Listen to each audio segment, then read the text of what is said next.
ప్రపంచంలోనే అతిపెద్ద పాము ఏదో మీకు తెలుసా? మనం అనుకునేది గ్రీన్ అనుకుండానే, కానీ కాదు. అంతకంటే పెద్ద పాము. ఒక సిటీ బస్సు పొడవున్నంత పెద్ద పాము. 60 మిలియన్ సంవత్సరాల క్రితం భూమిని పాలించిన ఈ పాము పేరు టిటనోబోవా. డైనోసార్ల యుగం ముగిశాక ప్రస్తుతం కొలంబియాలోని ఉష్ణమండల వర్షారణ్యంలో 45 అడుగుల పొడవైన 2500 పౌండ్ల బరువున్న భారీ పాము భూమిపై ఆధిపత్యం చెలాయించింది. అయితే దీన్ని 2009లో కొలంబియాలోని ఒక బొగ్గు గనిలో శాస్త్రవేత్తలు పాము శిలాజాలు కనుగొన్నారు. ఈ శిలాజాల ఆధారంగా నిర్మించిన జీవ పరిణామ నమూనాను చూస్తే అటువంటి పాము ఎదురుగా ఉంటే ఎలా ఉంటుందో ఊహించగలమా? ఇప్పుడు గ్రీన్ అనకొండ కూడా భూమిపై అతిపెద్ద పాము అని పిలుస్తారు, కానీ టిటనోబోవా దానికంటే 3 వంతులు పెద్దది. దాని బరువు చిన్న కారు కంటే ఎక్కువ.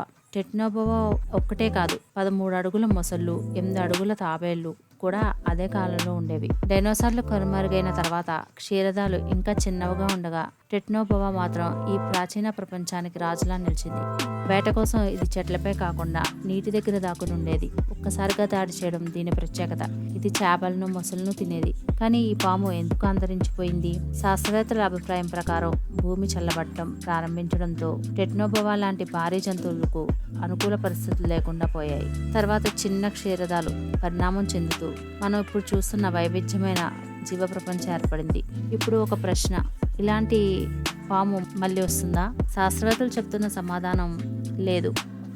ఎందుకంటే మానవ కార్యకలాపాలు, అడవుల నాశనం, వాతావరణ మార్పులు ఇవన్నీ ఇటువంటి జంతువుల పునరాగమనాన్ని అసాధ్యం చేస్తున్నాయి. కానీ ఒక్క క్షణం ఊహించండి, మీరు అటవీ మధ్యలో నడుస్తుంటే నీటి పక్కన 45 అడుగుల పొడవున్న పాము నెమ్మదిగా కదులుతూ వస్తే అది ఎంత భయంకరమో కదా. ఇది కేవలం ఒక శిలాజ కథ కాదు, ప్రకృతిలో ఉన్న అద్భుత శక్తుల గుర్తింపు. టిటనోబోవా భూమి ఎప్పటికీ మర్చిపోలేని ఒక భారీ పాము. ఈ వీడియో నచ్చితే లైక్ చేయండి. మరిన్ని ప్రాచీన జీవుల రహస్యాలు తెలుసుకోవడానికి సబ్స్క్రైబ్ చేయడం మర్చిపోవద్దు.